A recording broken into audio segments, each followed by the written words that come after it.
বিদেশিদের করিডোর দেয়া ব্যাপার না, বন্দর বিদেশিদের হাতে তুলে দেয়া ব্যাপার না, সংখ্যালঘুদের ওপর অত্যাচার ব্যাপার না, সারা দেশে মাজার ধ্বংস ব্যাপার না, বাংলাদেশ মুক্তিযুদ্ধের ভাস্কর্য, স্মৃতিচিহ্ন, ইতিহাস ও ঐতিহ্য ধ্বংস ব্যাপার না, জাতীয় সঙ্গীতে বাধাদান বা বন্ধের চেষ্টা ব্যাপার না,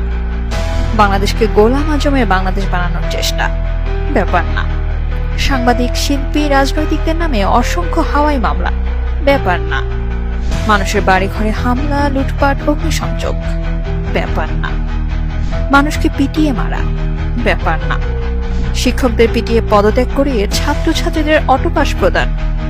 ব্যাপার না, বিনিয়োগ পুরোপুরি বন্ধ রেখে রাষ্ট্রের চলতি মূলধন ব্যবহার করে বাজারটা মোটামুটি স্থিতিশীল রাখার কৌশল ব্যাপার না, বিভিন্ন শিল্প ও ব্যবসা প্রতিষ্ঠান লুটপাট করে জ্বালিয়ে দিয়ে লাখ লাখ মানুষকে বেকার বানানো ব্যাপার না,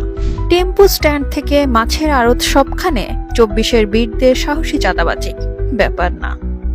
শেয়ার বাজার তলানিতে ব্যাপার না, ঘুষ, দুর্নীতি, অর্থ পাচার, মির্জা আব্বাসের বক্তব্য অনুযায়ী 9 মাসে 80,000 কোটি টাকা সীমানা ছাড়ানো ব্যাপার না, আর্মি পুলিশের উপস্থিতিতে মব সন্ত্রাসীদের বাড়িতে বাড়িতে অভিযান ব্যাপার না, আদালতে বন্দীদের উপর হামলা করানো ব্যাপার না, ভারতের সাথে গঙ্গা, তিস্তার পানি চুক্তি সহ বাংলাদেশের স্বার্থ সংশ্লিষ্ট বিষয়ে কূটনৈতিক তৎপরতা না থাকা ব্যাপার না,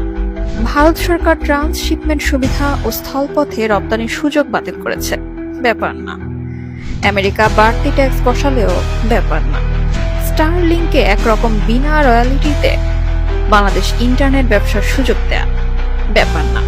নিজের ট্যাক্স মওকুফ এবং বাণিজ্য সুবিধা নিলেও ব্যাপার না, গণতন্ত্রের জন্য আন্দোলন করেছি, তবে এখন এরা ভোট না দিয়ে তাল বাহানা করলেও ব্যাপারই না, বিদেশি এজেন্টরা দেশ চালালেও ব্যাপার না, দেশের যাই হোক ব্যাপারই না।